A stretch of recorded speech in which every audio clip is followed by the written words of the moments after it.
Hello, everyone, and welcome to today's virtual program at the Commonwealth Club of California. My name is Robin Thomas, and I'm the Executive Director at the Giffords Law Center to Prevent Gun Violence, and I'll be moderating today's program. For making this and all of our other programs possible. We are so grateful for your support and hope others will follow their example to support the club during these uncertain times. Guns. There are few words that evoke such strong reactions throughout America. The right to bear arms is written into our Constitution, but recently, the country's been grappling with rising gun violence that claims the lives of tens of thousands of Americans every year.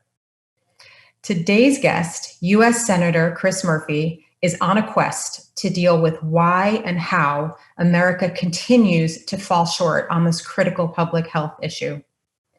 Senator Murphy's home state of Connecticut was changed forever by the tragic Sandy Hook Elementary School shooting in 2012. The senseless loss of life led him to dedicate his political career to the cause of reducing gun violence and ensuring that all Americans can be safe. His new book, The Violence Inside Us: Brief History of an Ongoing American Tragedy, discusses that journey and how we can forge a comprehensive plan for change in America. We'll be discussing a lot in the next hour, and I want to ask your questions too. If you're watching along with us, please put your questions in the text chat on YouTube or the comments on Facebook, and they'll send them to me so we can ask them of Senator Murphy towards the second half of the program. All right, we are going to get started. Senator Murphy, thank you so much for joining us here tonight. Great to be with you, Robin. Thank you for your tremendous leadership, and really wonderful to be with the Commonwealth Club community. As I was mentioning to you last time, I got to be there in person, but no less exciting to be here virtually. Agreed. I much enjoy being with you in person, but we'll take what we can get. I think the last time I saw you was at our presidential candidate forum. That's right. In Las Vegas in October, which was really an exciting event. So let's jump right into the book. In the book, you talk a lot about the early parts of your political career, and especially right after you were elected to the Senate, and what brought you to really have what you describe as an epiphany about gun violence. And I'd wondered if you could tell us a little bit about that experience. Well, listen, I'm really looking forward to this conversation. And as we'll sort of find out, most of this book is really a historical examination of the roots of American violence, and then a discussion at the end of the book about the pathways out. But I do weave in my own personal narrative just over the last 7 years throughout. And I try to be as candid as I can because, I was a fairly mature politician by the time that Sandy Hook happened. I'd served in the state legislature, the United States Congress. I just won a seat in the United States Senate. And I think I was pretty prodigious as a legislator. I had a lot of bills that I had written, signed into law. I admit that I felt like I was missing something. I admit that I felt like I was missing a moral and emotional connection to an issue that drove me to get up every single day. This book is the story of my education over the last 7 years with respect to America's gun violence epidemic. But it's also a story about how I've decided to dedicate my political career to this issue of America's physical safety, and especially the safety of those who go through the trauma of violence exposure every day. The epiphany I talk about, though, in this book is not actually one that occurs after Sandy Hook. Of course, that changes my life. It defines much of what I'll do for the next 7 years. But the epiphany happens about a month and a half later. And it's sort of the story that sort of ends up sort of finding its way toward the beginning, the middle of the book, but it comes from a community center in Hartford, Connecticut. I go there to meet with the parents of victims of gun violence from the north end of Hartford in January, shortly after I'm sworn into office, a month after Sandy Hook. And the parents there are absolutely furious for good reason, right? They look at me and they say, "What took you so long? Why are you here now?" Right? 20 young men and women had died in Hartford in 2012 before Sandy Hook took place. This has been occurring in our community forever. And now the country has woken up to gun violence after 20 white kids are killed in Newtown. And the epiphany that I had was that, well, the country may now be plugged into this issue. It's not new. It's been happening right in my backyard, miles from where I grew up, and I wasn't working on it. Right, I felt this tremendous, overwhelming, crippling sense of grief and embarrassment, and so my mission has been, yes, to drive this country towards policy that will eventually mean no kids fear for their life when they walk into a school, but recognize that gun violence is a public health epidemic. These kids who grow up in places like the north end of Hartford, whether they get shot or not, have their lives changed by the reality of those neighborhoods. And we've got to, make people understand the full scope of this epidemic and all of its historical, biological, and societal roots. And that's what this book seeks to do. And my hope is that in the end, sort of people decide to take the journey that I did, to become educated, to learn about this, and then to take some political risks, to take some life risks, to do something to change this. So many things I want to talk to you about. So I'm trying to decide where to start right now. And because you just mentioned it, and because of the moment we're in this country, I do want to talk a little bit about urban gun violence, the gun violence that's happening in impacted communities. It ties back to a lot of parts of the book in the history where you explain why America has this sort of overly violent past that leads to a lot of violence in our present. And you talk quite a bit about the types of solutions that we are now finding are so effective at reducing violence in these impacted, impoverished communities. So I just want to sort of open that door to talk about, what is the historical reality around, densely populated, mostly communities of color, and what's working? Because the what's working is so inspiring. My work with Oakland over the last few years and the work they've done there with Ceasefire has absolutely transformed my sense of hope and excitement about what's possible. So I would love for our members and viewers to get a little more picture of how we got to this place where we have this problem and the way out that you show in the book that I think is a really exciting story. Well, you can't write a book about American violence without it becoming a book about race. The reasons that violence becomes so concentrated in lower income communities of color is multifaceted. It all stems from this mechanism by which America has used race in order to maintain a racial caste system. So I tell the story in the beginning of the book about this very interesting sort of up and down of American violence. So for the beginning of America's history, we're not an exceptionally violent place. We're very violent right around the time of the Revolution, but then everything kind of settles down. And it's not until the invention of the cotton gin and the aftermath of that, which involves bringing in millions of additional enslaved people to the United States, that violence starts to spike in this country. Why? Well, because the entire economy was based on violence, right? It required epidemic levels of violence in order to keep a million plus people enslaved, and the whole country becomes kind of anesthetized to violence. Violence rises just between whites because violence is the way that we order our entire society. And what we have seen over the years is that violence used by whites to oppress and subjugate blacks has just changed its form, right? After slavery was abolished, then it turned into Jim Crow and lynchings and all sorts of vigilante violence against African Americans. When that was harder to pull off, it moved to the mass incarceration of African Americans, which is just a different kind of violence. And so we've seen this sort of very natural transition of violence as used by in-groups to maintain dominance over out-groups. But the second thing we find over the course of both world history and American history is that there's a pretty strong correlation between poverty and violence. That when you're fighting economic desperation, there's going to be a tendency for violence to be part of that equation. And so if you actually look at the current statistics in the United States, violence tracks poverty more closely than it tracks race. If you're a poor white person, you're just as likely to be the victim of violence if you're a poor Black person.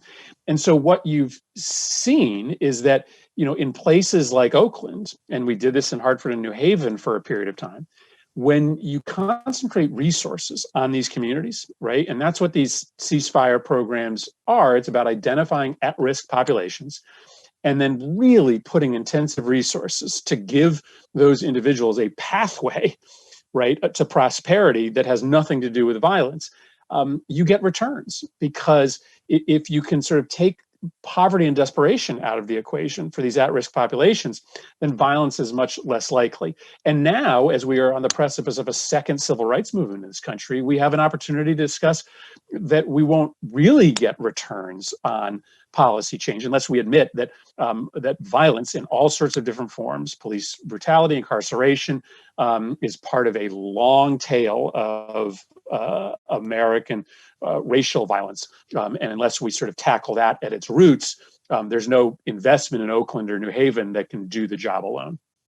Absolutely. And I think that comment that you just made about how poverty is such a harbinger of violence is something that isn't just about, what's happening in impacted communities. That's that story that you tell throughout the early parts of the book about times when there is opportunity, where there is justice, violence seems to really decrease. And when there's less opportunity, scarcer resources, less legitimacy in policing, all of a sudden you see violence climb dramatically. And that can actually be seen on even a micro level in cities where there are acts of police brutality. You see skyrocketing rates of violence and decreases in crime solve rates. So it's really, a lot of that is closely tied together. And I think belies the story we're often told that that's too complex of a problem to solve in these communities, and that it's simply just a legacy of violence. It's actually not the truth. The truth is there's this very, I wouldn't say it's simple, but relatively straightforward explanation and way to move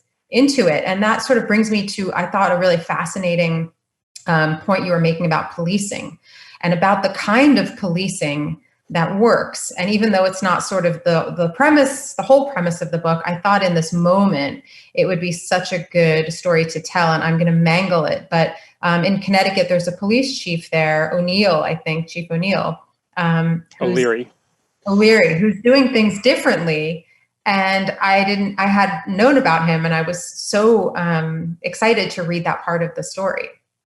Yeah, so you're right that it is not a simple story as to why certain parts of the country become more violent than others, but it's not an unknowable story, right? It's this story that's rooted in a long-term use of violence in order to suppress communities of color. It's a story that's rooted in just lack of access to economic opportunity, and then it is a story about police and law enforcement legitimacy.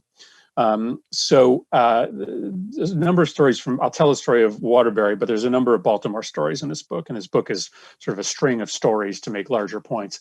I spent some time in Baltimore getting ready to write this book, and this woman who I'm sitting with, who had lost her son to gun violence, talks about the fact that after he was killed, a number of his friends came to the house and said, "Hey, let me take care of this for you, right? We know who did it. The police are never going to hold this person accountable. Let us just take care of it." And she never gave them that permission, and they never took law into their own hands. But it speaks to the reality in urban neighborhoods today that they don't believe the police are going to actually keep them safe. They don't believe that the police are actually going to solve their crimes. And so there's an element of self-help justice, private vengeance that exists because there's not a belief in the legitimacy of the police force. In Connecticut, we had this strange sort of statistical anomaly that for a long time I couldn't really figure out. And we have sort of 4 or 5 major cities in the state. And this one city, Waterbury, that is no richer or more affluent than any other cities, had much lower rates of violent crime and homicide than Hartford, New Haven, or Bridgeport. Well, I became the state senator and then the congressman from Bridgeport and got to know this police chief who eventually became mayor. And what he did was just completely reposition the way that the police force set itself up in the city. He created the Police Athletic League. Now, there's a lot of police athletic leagues out there, but none of them are like Waterbury. Every police officer has to have some role in the Police Athletic League, a coach, a mentor. When you grow up in Waterbury, you know the police as the coach of your cheerleading team, or the guy who coaches first base at the baseball diamond. And it just creates this connection between police and the community. And it's not a coincidence that in Waterbury, there wasn't as much self-help justice, that people believed that the police were on their side. And when that happens, you can also see this decrease in crime. There's still crime in Waterbury because there's still poverty in Waterbury. There's still racism in Waterbury. But police legitimacy, if you really invest in that conversation, can get you by itself some big returns on violence reduction. Absolutely. We've done a lot of work on building police community trust and what that means and how it impacts both sides, right? How it impacts these communities and then how it impacts law enforcement. Because when you have more police community trust, people are willing to work with police to solve crimes. There's faith, as you said, in the justice system. So there's not the same vigilantism that you see where there's no faith in law enforcement. It reduces all kinds of problems in communities. So it really is such a crucial piece of the puzzle. And this book, The Violence Inside Us, it really, I think, speaks to all aspects of the problem of gun violence. When I talk about gun violence, I often talk about how you have to be willing to peel the onion. You can't just talk about it generically. There's not one kind of gun violence with one solution. There's these sort of different aspects, and you really talk about each of them, I think, really thoughtfully in the book: domestic violence, suicide, urban gun violence, all, mass shootings, which often capture so much public attention, but actually make up a small percentage of the violence that we see. You talk a lot about mental health issues, and that's something we've become really thoughtful and careful about, because I think the other side, I want to talk about the NRA for a little bit, has done a really good job of painting this as not an issue about guns. The NRA and gun rights activists and their sort of Republican champions want to distract us from a conversation about guns or gun regulation and have us talk about things like mental health, which of course we should be supporting those with mental health needs, but that's not what this problem is about.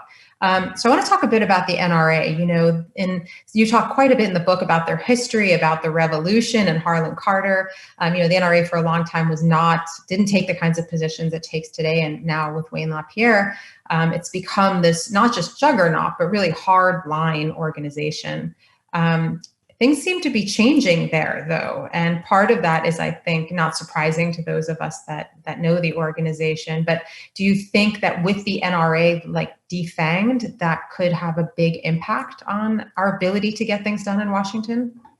Well, I do. And as you mentioned, I do tell this very fascinating story about the NRA in the book, just so that people, understand why the modern sort of gun rights political infrastructure got the way it was. NRA starts out as a pretty sleepy pro-gun control organization. Now, they maybe worked to try to soften the edges of the bills that were passed by Congress, but they supported the state gun laws and the federal gun laws that were passed in the 20s and the 30s. And then, as you mentioned, they get taken over by a bunch of right-wing radicals who really have an agenda far beyond guns. They're sort of plugged into the national anti-government movement that comes out of the Goldwater era. They take over the NRA and they just say, from here on out, we're for no new gun laws, right?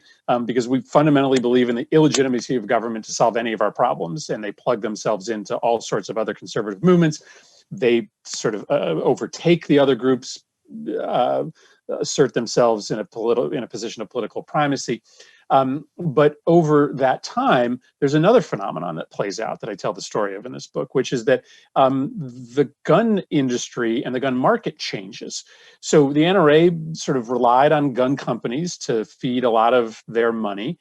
And the gun companies sort of noticed over time a lot fewer households were buying guns. It used to be that half of American households had a gun. Well, over time, less households had guns, and so they needed to sell a lot of guns to a smaller number of people. And so in order to sort of drive those sales, the NRA and the gun industry had to create this paranoia about government, that background checks was just a mechanism to get a registry so they could find your guns and come after them and confiscate them. Well, in doing sort of this radical turn to try to create this paranoia, to create this market for new gun sales, the NRA gets so far over its skis that it no longer represents its own members. who by and large do support background checks. And so when our movement gets stronger and starts to be able to go toe to toe with them, it turns out that their own members aren't willing to go where the NRA is asking them to go. And so they get to the position they are today, where they just have much less impact than they ever did before.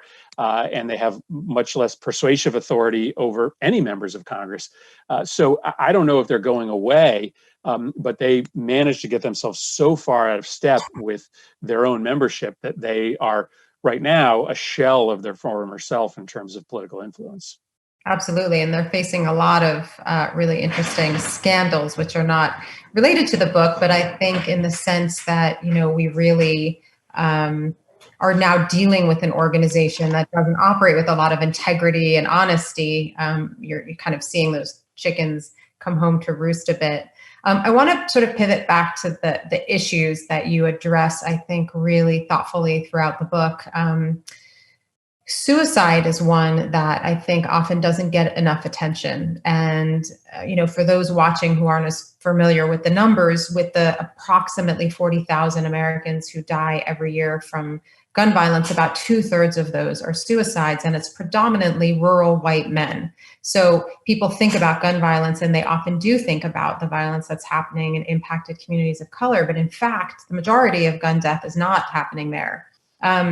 And you talk about the fact that suicide is a rather impulsive act at times, and with lethal means, there aren't a lot of opportunities to get someone help if they attempt suicide with a gun.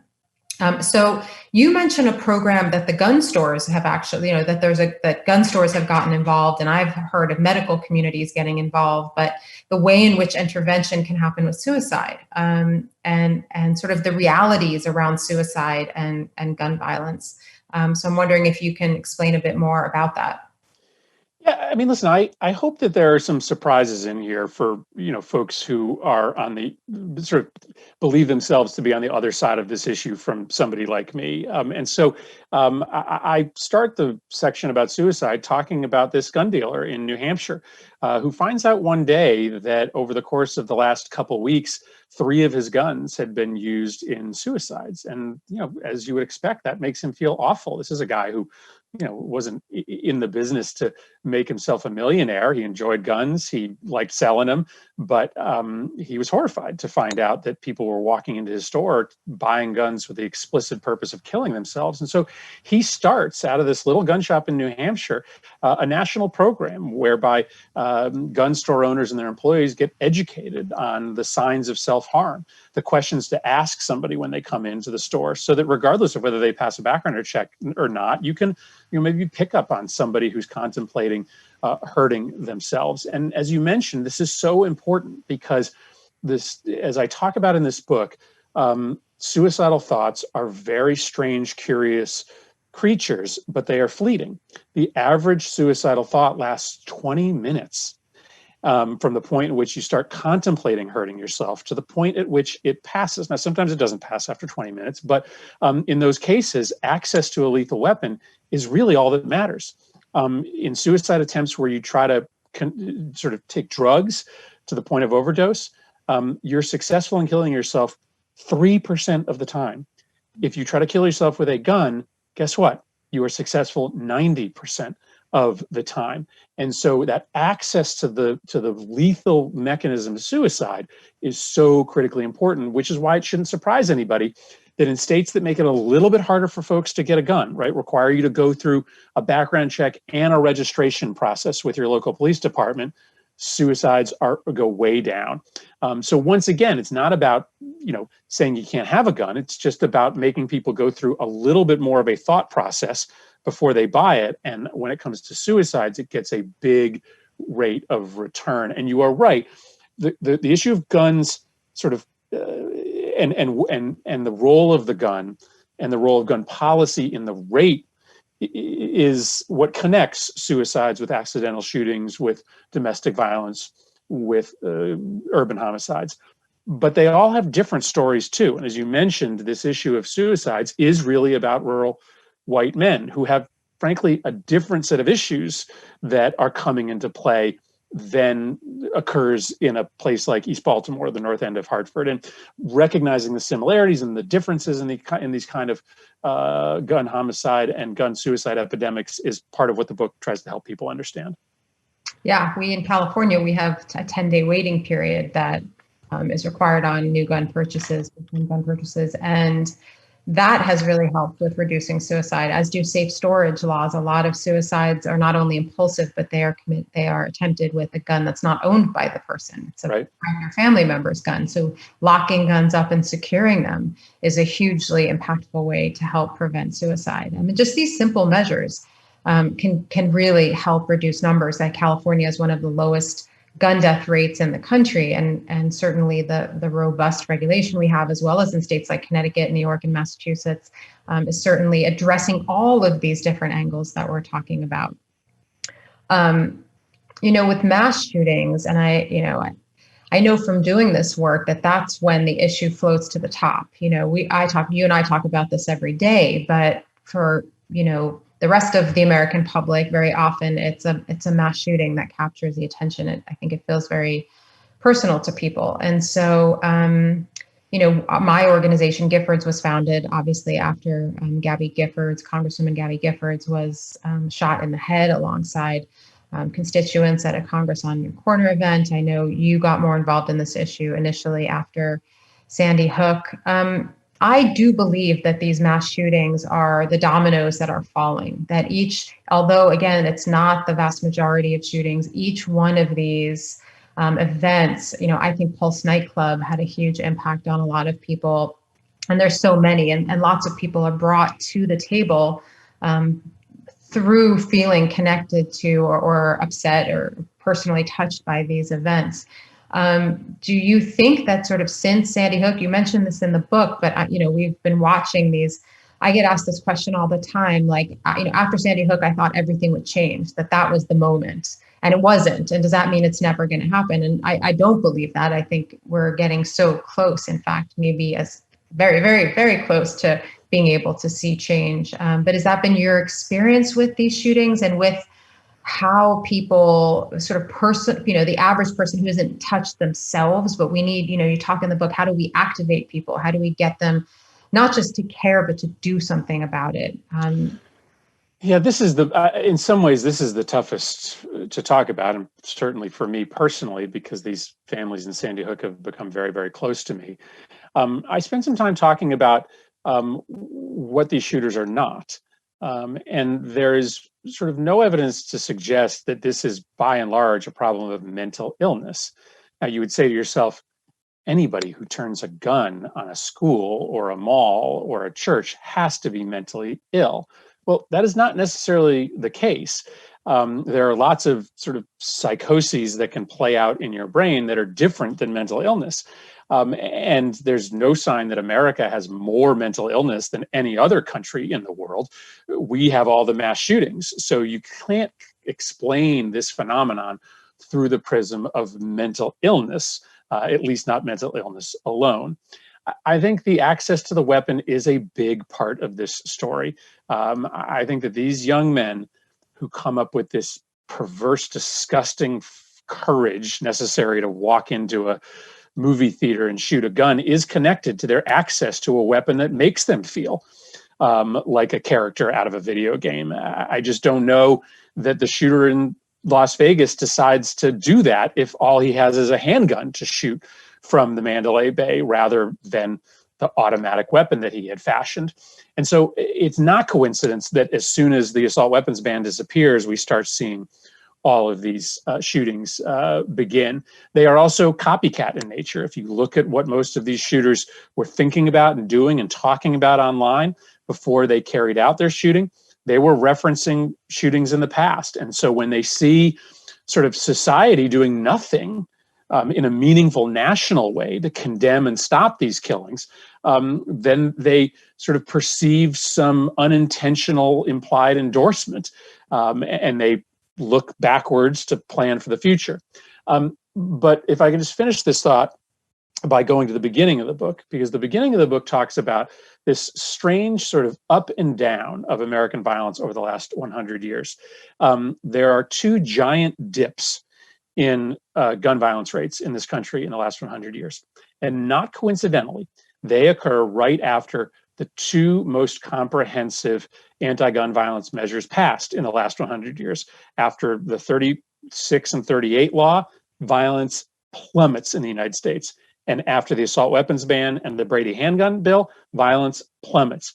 It is partially because those laws just operationally made it harder for people to commit crimes, but it is also because when the government at the highest levels, when the national leaders stand up and do something big and comprehensive and risky to condemn violence, it sends a moral signal to the nation that actually has an effect on gun violence rates. And so that's why it's not outside of our ability to do something about mass shootings. If we stand up and pass a comprehensive anti-gun violence bill, then it'll just mean less of these assault weapons will be able to be bought, but it will also, I think, sort of end this implicit endorsement that we send to these shooters by watching them month after month, year after year, and doing nothing.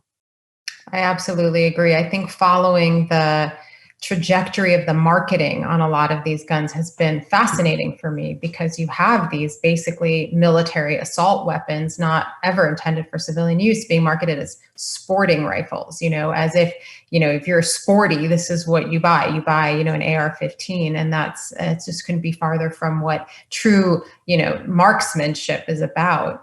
So it's just sort of a fascinating way in which they're playing on this story of where guns fit.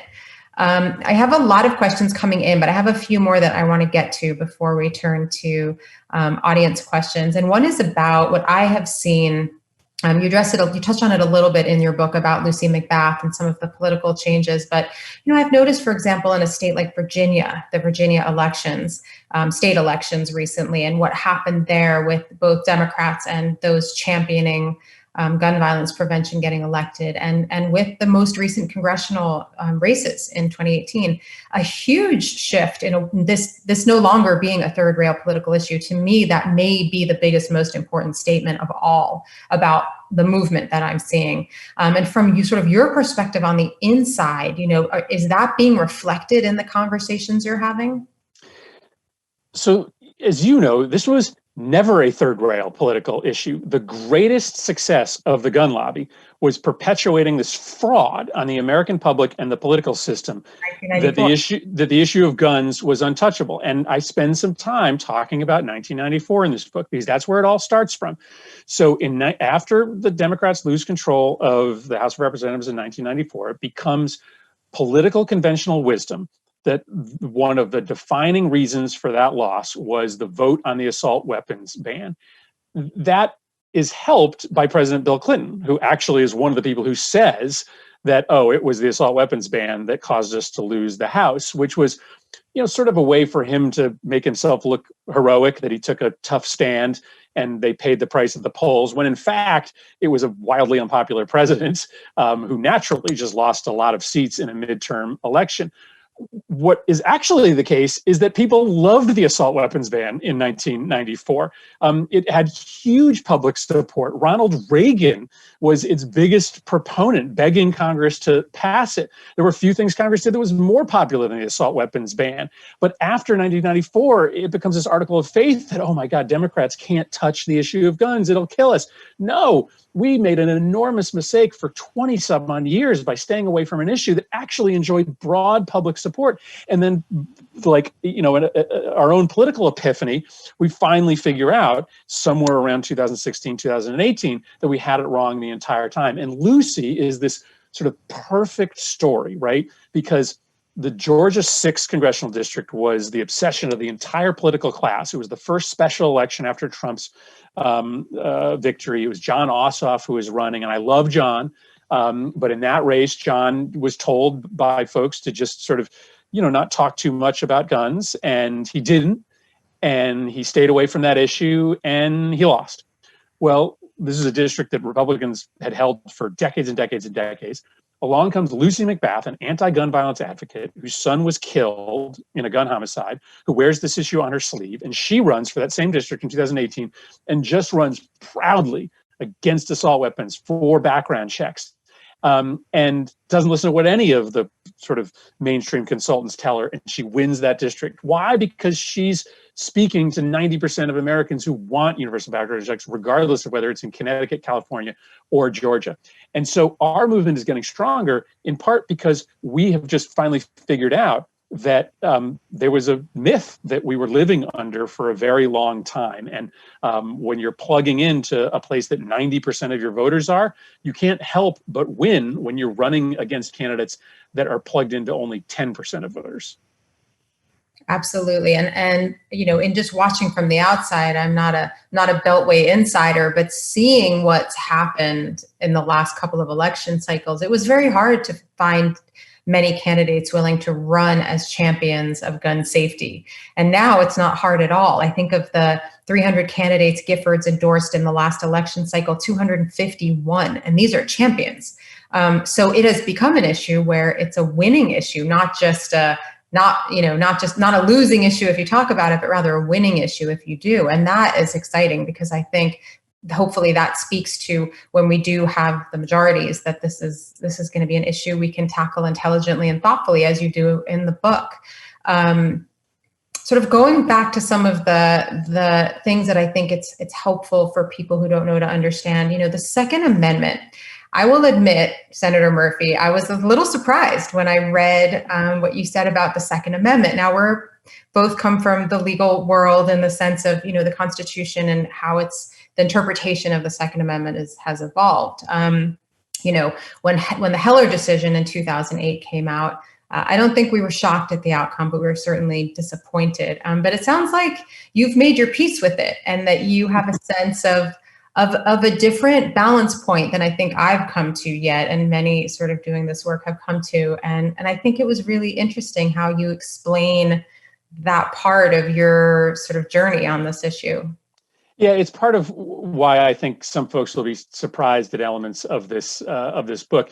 I do sort of tell the short history of the Second Amendment in this book, because in part that's what stopped me from engaging on this issue for a long time. Whenever I got into an argument, with a mouthy conservative uncle of mine, at the Thanksgiving table, I knew he knew way more about the Second Amendment than I did, so I just avoided the topic. Well, I want people to be equipped to sort of be able to explain what it is and what it isn't. It's hard to know what it is and what it isn't, because it's the biggest sort of gobbledygook sentence in the entire Constitution. But I come to two conclusions.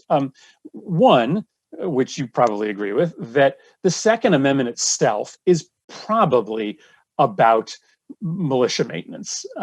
It comes at a time when the Founding Fathers were obsessed with having militias ready to stand up, because they loathed the idea of a standing army, sort of a laughable sort of thing to think about today. Our founding fathers were dead set against America ever having a standing army, and so they really needed a militia.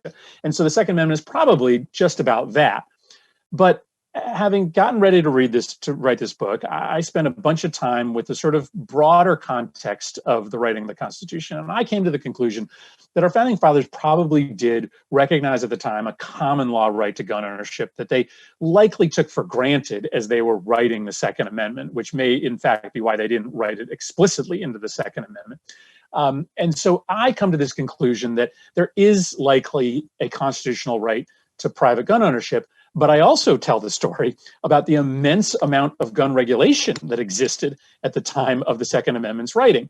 America at the time was bathed in gun regulation. You had to register your guns and your gunpowder. There were huge sections of the American public who couldn't own guns. There were rules against carrying concealed guns. And so I think our founding fathers sort of actually ended up in the place where I think most of the American public is, that they thought there was a right for people to own guns, but they thought that government had the total ability to control and regulate that right. They didn't think the government could take away all your guns, but they certainly thought the government could say what kind of guns you could own and what kind of people could own guns. And I think as a movement, if we end up in that space today, we'll take away, one of the, most BS arguments of the other side, which is that, all of our little nibbles around the edge are just an attempt ultimately to confiscate everybody's weapons. That's not my agenda, A, but I would argue that's not allowed under the law. And I don't know that I would disagree with you on that, but it's unusual to have those of us working on this issue find that space in the Second Amendment. It has oftentimes become this sort of obstacle issue, and I often explain to people that, you know, the Heller decision did provide for an individual right, and certainly at the stage, that is what you have. That is the right you have in this country, and for those of us that believe in the Constitution, that's a really important acknowledgement that that right exists. And, you know, how we now navigate that. And Scalia, in his opinion on Heller, mentions many of the things that you just did. At the time of the founding and today, there's an acknowledgement that the types of weapons and who can own them, where you can carry them, those are all things that are appropriate for us to legislate and regulate to have a safer, more civil society. So I think that's a really important part of it. And I think being willing, and your book does a great job. I strongly encourage people watching who care about this issue and who want to be empowered with the knowledge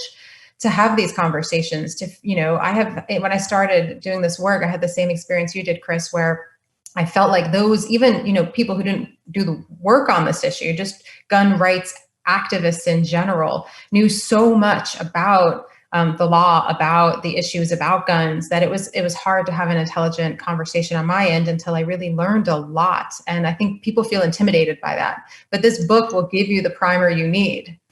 Well, and I tell the story in this book of, one example of that from my political upbringing. I talk about being in Waterbury, Connecticut, the city we talked about earlier, when I was in the state legislature and walking into a fair where I was going to shake hands and campaign. The guy walks up to me and he just sort of looks at me and he says one word. He says, "Guns. You know, what's your position on the Second Amendment?"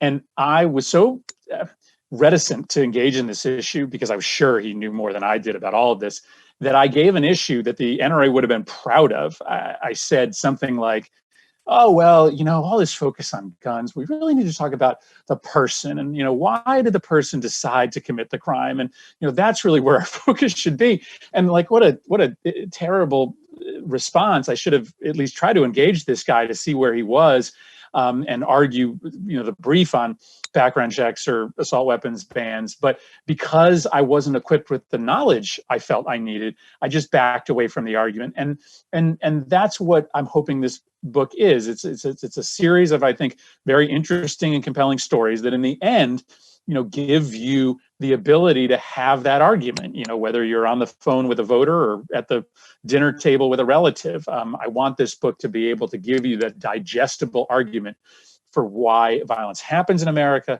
what to do about it, and why our side is right.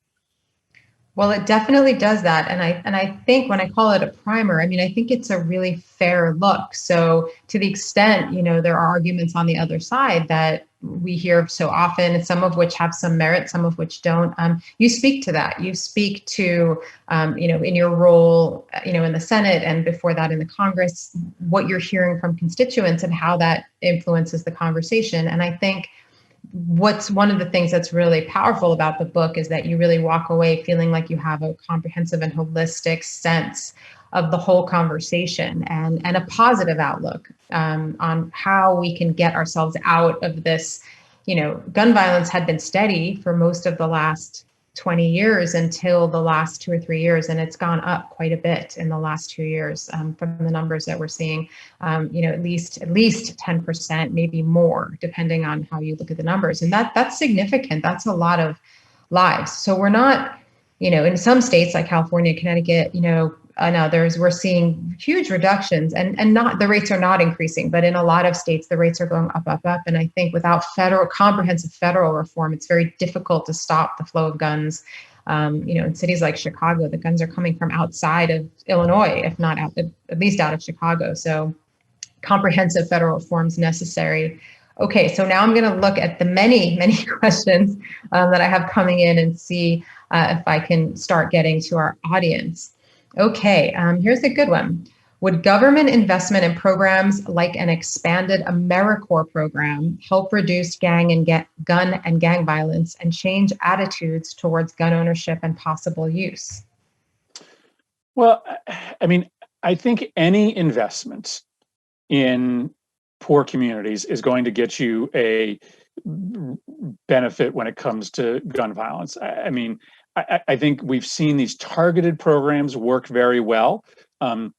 like Ceasefire, where you go and identify a specific at-risk population, meaning, basically groups of young men who have either already been involved in criminal activity or show potential signs of being involved in the future, and you put services around them. I like those approaches. I talk about their success in the book, but it shouldn't be a substitute for a broader reordering of our economy. I mean, the fact of the matter is we just have way more poor people, way more folks who are in desperate situations today than ever before. And if you don't recognize that and how it leads to violence, then I don't think there's any sort of targeted programming that's gonna make this up. This guy in Baltimore says to me, as I'm walking through the city, he's explaining to me, he's been shot something like 6 times himself and survived them. He says he knows the violence is getting worse. And I say, why? And he says, you ever been hungry? And I said, well, yeah, I've been hungry. He's like, no. You ever been hungry? Now I know what he means. And I say, no, I guess I've never been hungry like that. And he says, well, Mr. Hunger, it hardens your heart. Right? It makes you do things you wouldn't do if you weren't hungry. And unless we come to grips with that in a way that's more than just a little investment here and a little investment there, unless we raise up the economic prospects of, communities of color and low-income communities, then there's no Vista or AmeriCorps program that's going to solve this problem. We need a broad sort of restructuring of our economy. And if we do, that'll just be the right thing to do on behalf of hardworking poor people in this country, but it'll also make America a less violent place. Yeah, I know when I first learned about the ceasefire programs and understood that really it's often a tiny, tiny minority of members. These are violent communities. These are communities with a tiny group of people who are driving most of the violence. So if we really focus on those individuals and offer them an alternative, it can have profound effects. I was sitting at a table with some of these street outreach workers once, and I made some comment about, I really just believe in the value of offering these people a second chance. And one of the men that does the street outreach work looked at me seriously and said, if only that was the case, but these are people, this is a first chance we're offering them. They've never been offered any kind of social support or opportunity or alternative path out of these neighborhoods or even into, supporting themselves. So you're really offering them the first chance they've ever been given. And that really has stuck with me over the years as what we need to understand about what's happening with violence. AmeriCorps, I agree, would be fantastic because bringing, education and opportunity is a part of it. But it's about offering people a legitimate chance, a pathway to anything but violence. And I think, and listen, and I don't mean to talk about those programs in a way that belittles the work they do. I just think that our project is much bigger. I mean, those programs sort of help the people they reach. But, I talk about in this book, how ridiculous it is that we view Bernie Sanders' free college proposal as radical. I mean, all Bernie Sanders is proposing is going back to the original promise of public education, right? We made a promise that we would get you enough public education in order to get a job that provided you with a living wage that allowed you to compete globally. And when we started our system of public education, that was 12th grade. It's not 12th grade anymore, right? You need an advanced degree, whether it's 13th, 14th, or 16th grade, you need an advanced degree. So let's just re-up that commitment that we make to people. And when you compare the amount of money that it would cost to do that to the amount of money that Jeff Bezos made, last month, or the size of the Republican tax cuts in 2017, it's peanuts. And so we power and resources are not a zero-sum game. But they are not limitless in their ability to expand to meet folks who need it. And so if you really want to give true opportunity to these communities, those that have power, those that have resources are going to have to understand that there needs to be some amount of redistribution. We can't just make the pie bigger for everybody. Yeah, and another point is just that the toll of gun violence, the actual monetary cost, huge. $229 billion a year in this country. So Huge. If you're looking at where the money can come from by reducing gun violence, some of it can certainly be recouped from that. And that's, I think, a really important point because, you and I think, come to this issue from a place of, passion and knowledge and sort of the moral compass of it. But even if there's people out there, this isn't their issue, but they care about economic factors, reducing gun violence is going to help this country economically. And that is important to acknowledge that it's draining us financially as well. That's sort of one of the untalked about pieces of this, is the cost it has. Okay, I'm going to go to another question. It says, I don't know if you can answer this one, but I'll read it anyway. What do Republican senators tell you privately off the record about their position on gun regulation? Great question. So it is changed over the years. There's a guy whose name comes up in this book called John Lott, who you know. John is very influential in Republican circles. He wrote a book years ago called More Guns, Less Crime. And through a statistical analysis that no one can understand to this day, he comes to the conclusion that actually the more guns you have, the less crime there is, because criminals fear everybody being armed. There's no data to actually back that up, but his theory, which the NRA pushed for decades, became a little bit of gospel in the Republican Party. And so I tell this story in this book of giving one of my speeches on the floor and being called up to the dais where Ben Sasse, a really smart but conservative senator from Nebraska, was presiding, and he says, "Hey, have you read John Lott? Go read John Lott. John Lott says something different than you." And it's just a sign that this propaganda that the NRA invested in for years and years and years, that the only way to stop a bad guy with a gun is a good guy with a gun, is really believed by a lot of Republicans. Now, they're wrong, but a lot of them actually believe that to be true. Over time, my conversations have changed. Some Republicans are waking up to the data because we've just been good at making the case that background checks work. Others are just moved by the changing politics. This isn't in the book because it happened after I wrote it, but last summer after the El Paso shooting and the Dayton shooting, we made a run at a background checks bill. I negotiated with the president and with other Republicans. We had a draft on the table.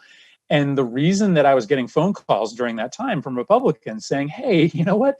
If you could get a background checks bill to the floor of the Senate, even though I voted against it in 2013, I think I'd vote for it this time." It's because they recognized that they couldn't get elected if they voted against background checks, that they actually had to get on the right side of this. And so my conversations with the Republicans are changing, but they're changing largely because our movement is now stronger than the gun lobby. And they actually fear us more than they fear the gun lobby for the first time in decades. And that's why, what I learned after Sandy Hook is still true to this day.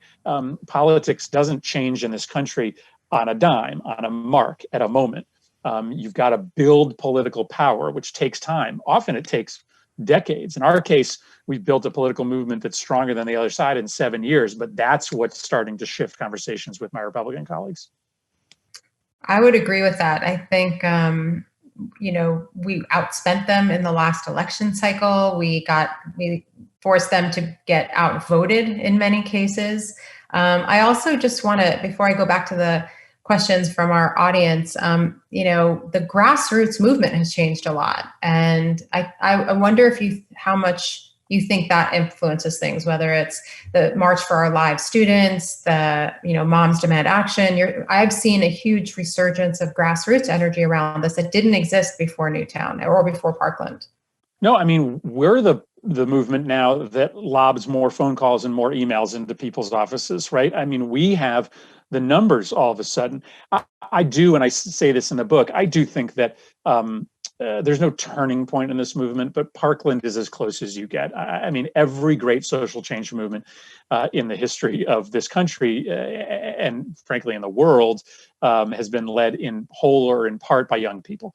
And so once young people took a leadership role in this movement, we just became a whole lot more powerful because there is something magical to young people asserting their voice. And so once Parkland happened and once young people through whether it be March for Our Lives or Students Demand Action became much more present, we started to win a lot more hearts and minds. And so I give just a ton of credit to those kids who are speaking for themselves, right? The Newtown kids couldn't speak for themselves. Unfortunately, kids in these urban communities often don't have the means to speak for themselves. But now they do, because there's a structure in place that actually unites kids out of New Orleans and Chicago with kids out of Parkland or Newtown. And together they're a force to be reckoned with. Yeah, it's one of the things. I was at the march in DC. And one of the things that I was so inspired by and gratified to see is that the Parkland students very quickly understood that this wasn't about mass shootings, that even though that was right. there, brought them to the issue that there was this larger context and that they needed to be inclusive of the broader aspects of gun violence than mass shootings. And they brought, that range of individuals and voices and issues to the table. And I think it's really allowed for that to shift. The issue you talk about in the book around impacted communities and urban gun violence hasn't been one that's been in the conversation for that long. We've been talking about background checks for a long time. I've been doing this work for 15 years, and we've been talking about background checks that whole time. But, looking at the drumbeat of violence in urban communities is a relatively newly integrated part of the conversation about gun violence. And thank goodness. And we're still not doing it right. I mean, I tell the story in the book, again, it's back to Baltimore, of visiting this school. And while I'm at the school, there's a code green. A code green at the school means there's been a shooting within a couple blocks of the school. It turns out that this dad dropped his two twin girls off at school in the morning, and he went home and he got out of his car and was shot to death. And this code green is happening, the lights go down, the doors lock, and there are these two twin girls in that school who are probably giggling about the fact that school stopped for a few minutes, not knowing that they're never going to see their dad again. I was there for that whole thing. And when I got home a day or two later, I went online to do research about this, because I thought, well, this is going to be a story everybody's going to be talking about. A dad drops his twin girls off and gets killed on the way home. If that had happened in suburban Connecticut to a white dad who dropped his kids off and got killed on the way to his insurance job, it would be on CNN headline news constantly. Nothing. I couldn't find a single article about this guy. I couldn't learn anything about it. Why? Because still, even now, we just normalize urban gun violence. We don't think it's exceptional. We think it's just what you should accept as living in these neighborhoods or going to school in a school like those girls' school. And so we still have a lot of work to do to make this country recognize that whether you're killed in a mass shooting or you're killed after you dropped your kids off at a low-income school in Baltimore, a gun murder is a gun murder, and the pain and the grief is all the same. Yeah, it really is. And I think what comes through in the book, and what's been my experience as well, is that it's really those individual stories. The numbers are so large. When you're talking about 40,000 people dying or 120,000 people getting shot, it's almost hard to relate to, because it's so much. It's so big when you consider all the humans connected to those people who are affected by it. So focusing on the one person you met who had lost a loved one and the experience they had with it, it helps you sort of conceptualize the scope, the insane scope of this problem. And I think that's what people need to do. They need to bring it back to the individual, because that's how we sort of find our place in it. I wanted to just mention something else. I happened to be perusing the New York Times article interviewing you about the book. And there was this really interesting back and forth where the reporter asks you, well, how do you get across to the people who don't support background checks, why they should or why it's effective? And your response, I loved it. So, I wonder if you could sort of speak to that for our audience here. What do you say, and do you say to the people who don't support things like background checks or assault weapon regulations or any manner of the other, extreme risk protective orders that we're talking about as effective tools? You mean my kind of like indignant response to that question? So I love the indignant response. Yeah, I mean, I think my response was, why do I have to convince more people? I have 90% on my side. I mean, we've been told that it's our burden to just soften your rhetoric, right? Find a different way to talk about this issue. Stop being so tough, right? You need to convince more people. I got 90% of the American public that agrees with me. Like kittens and baseball and American Pie don't get 90% approval ratings. 70% of Americans now support assault weapons ban. The majority of Republican voters in the country now support assault weapons restrictions. I'm not saying that I wasn't meaning in that article to say that I don't constantly engage in trying to, cross these boundaries. And as I said before, part of the reason that I think we should just settle this issue over what the Second Amendment says is because I think that will help bring more people into the fold. But I also I'm trying to bust up this 40-year conventional wisdom around guns, right? That A, you can't touch it, and B, it's your fault because you haven't been able to convince more people of that you're right. And I just think sometimes you just have to say, you know what? I don't actually need to spend my time convincing more people. I now just need to activate more people. I just now need to spend my time making sure that more people go to the voting booth and vote on the issue of guns. I need to get more anti-gun violence advocates to run for the Board of Education and the City Council and state representative, right? I just need to grow this movement. And if I do that, and they naturally plug into the 9 out of 10 people who agree with us, bam, I've won this issue, and I've won it in a way that the other side will never get back up off the mat. So yeah, I was a little saucy in my response to the reporter when he said, well, why shouldn't you think about how you convince more people? Yeah, I always think about that. Obviously, I'm in the business of convincing more people, but that's not our problem. I couldn't agree more. And I would say also that, some of that outrage, some of that righteous indignation that those students brought to the forefront was so cathartic for me because I'm a lawyer, so I'm constantly trying to argue the facts and the policy and convince people. And yes, they actually knew all the facts and policy also, but what they brought was their indignation and their outrage and the shame on you of not taking action. I also love that tweet that you sent. I know you probably, hopefully not, regretted impulsively responding to the thoughts and prayers. But, I think that indignation that people are dying, this is not about, for lack of a better word, this is not about politics. This is not about your feelings. This is about people's lives, life and death. And if we don't act, shame on you. So I actually think a little bit of that indignation. I'm not here to make you comfortable, to make this easier for you. I'm here to wake you up if I possibly can. And you're doing that. And I think that's what needs to happen. Okay, I'm going to look at one more. Here's one. Okay, how can we push back on the unregulated militias that show up in our streets and places like the Michigan State House with impunity? We at Giffords have been tracking what we call these sort of public brandishing of firearms and how it's being used to intimidate. I fear that coming up in the election cycle, in the election polling itself. Do you see any way that we can approach that without getting into tricky First Amendment ground? Well, I mean, of course, there's not a First Amendment right to intimidate people with an assault weapon. Just like I argue that the Second Amendment has restrictions and boundaries around it, so has historically the First Amendment. We have always accepted that there is a general right to free speech that has to be regulated.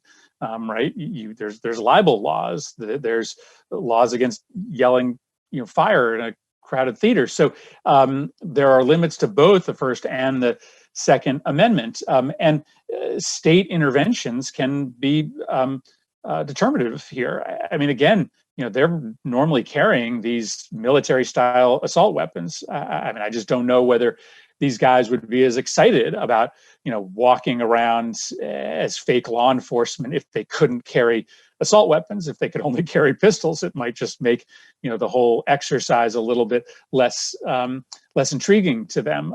Of course, open carry laws make it easier to do that. So you're seeing these guys marching on state capitals with weapons in states that allow for open carry. You as a state can make the decision that that's just not something that you're going to accept, and you can greatly limit where you can carry, right? You could say, within a certain proximity of a protest, within a proximity of government buildings, schools. So there are plenty of public interventions that can try to scale this phenomenon back. And I think it needs to be part and parcel of the broader conversation we're having. Yeah, I would totally agree with that. And I would only add that, there's a lot of legislative ways that this can be addressed. We can limit, as I said, Scalia in his Heller decision even talks about sensitive places and the fact that we can limit firearm possession in sensitive places. And there's lots of these places we're seeing brandishing happening, whether it's at a rally or whether it's at a state house or whether it's at a polling place. These are places where weapons are not appropriate. And the First Amendment argument, I hear it made all the time, but ultimately, it doesn't hold water. It simply doesn't. The First Amendment wasn't intended to, as you said, be used for intimidation. That's why you can't yell fire in a theater, because it puts people at risk. So I think that we actually, it's something we should be looking at, and I'm glad that somebody raised that question, how we can deal with the way in which guns are now being, even beyond the absurd amount, just quantity of guns and availability, that it's actually being misused in public spaces.